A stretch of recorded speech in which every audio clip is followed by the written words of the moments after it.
okumanya n'ennyumba ejja kuzimbibwa waliwo azza okugizimba newulira bw'agiyita gino emitwalo 10 gyaki ija kuzimba opagoni ate mwezi oguwedde naleeta mitwalo 5 kati nsigaziza emitwalo egi kati zino tuziteeke ku kuzimba ki opagoni gw'olina emyaka emeka mingi ane abakazi balemera emyaka kati olemedde gya kimaama naye gisigaze owange gisiga wangala Mukama akwongera emyaka obere nga nawe oyingira mu ki amina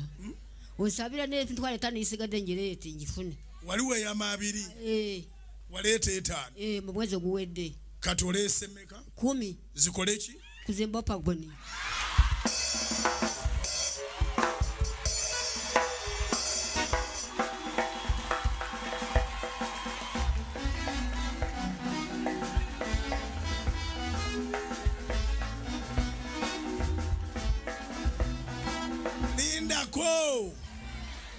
nga tukyazimba eyo ennyumba amuzimbira kubanga naye yamukola ki yanzimbira nsula bulungi nawe nekifulukwa wali mu kifulukwa wajjanga mu kusaba ng'ova mu kifulukwa nakulabira wabulira enjiri mu myaka egyayita namboole neŋŋendayo yenatandikira kuwa essente n'okutuusa kati nga kyawa kati nyongerako bwongezi kati awo n'ofuna ennyumba yava Kanani wano lyesanyu lyenina osula bulungi yanzimba ennyumba yakisenge kibona eddiiro naye nga binene ate obadde oyagala ki ekisinkaawo naye ng'okkiriza nti tugenda kuzimba ki opagoni amiina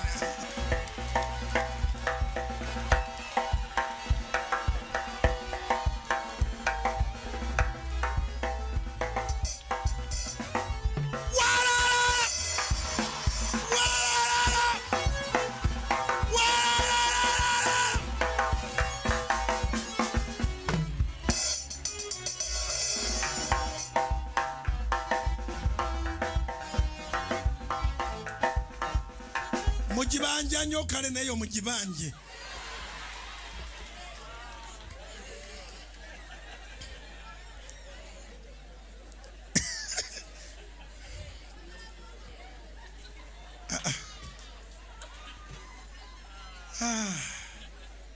nambera neba nti eno night prayer Mukama mpositioninga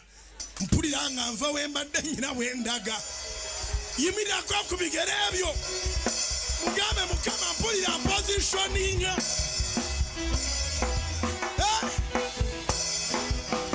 ali wawuliranga Mukama positioninga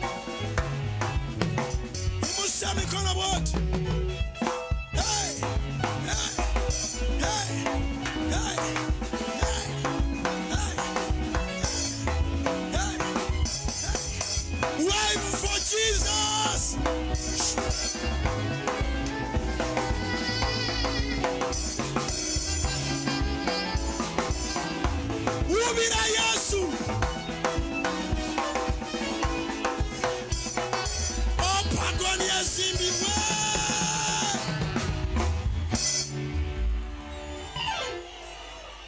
tulanga bogenda okutula mu kyamagero kyo